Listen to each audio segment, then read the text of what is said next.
Sans rival, c'est donc sans surprise qu'Angela Merkel est réélue par ses pairs de la CDU, le parti chrétien-démocrate.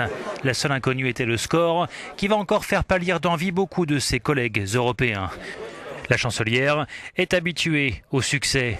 En 2012, lors du dernier congrès du parti, elle l'avait emporté avec près de 98% des voix, ce qui était alors son meilleur résultat depuis son arrivée à la tête de la CDU en 2000, après l'ère Helmut Kohl.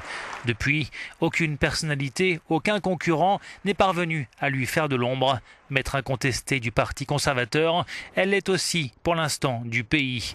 3e mandat, 9 années passées à la chancellerie et une cote de popularité qui atteint toujours des sommets. Merkel recueille 67% d'opinions positives, selon un récent sondage. Outre sa personnalité, les électeurs restent séduits par son leadership européen. Dans une Europe en crise, elle a su fixer et maintenir le cap, malgré les critiques.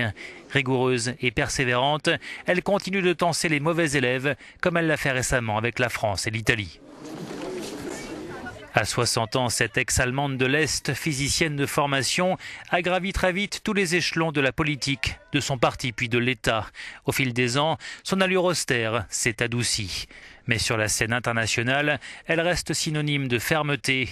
Souvent la seule femme sur les photos de famille des leaders mondiaux, elle ne manque jamais l'occasion d'exprimer ses convictions ou ses critiques à l'égard de ses homologues. Il y a tout juste un an, elle devenait le 4e chancelier de l'histoire de la République fédérale d'Allemagne à entamer un 3e mandat après Konrad Adenauer, Helmut Schmidt et Helmut Kohl. Surnommée Mutti, maman par ses compatriotes, Angela Merkel n'a pas encore dit si elle comptait se représenter en 2017.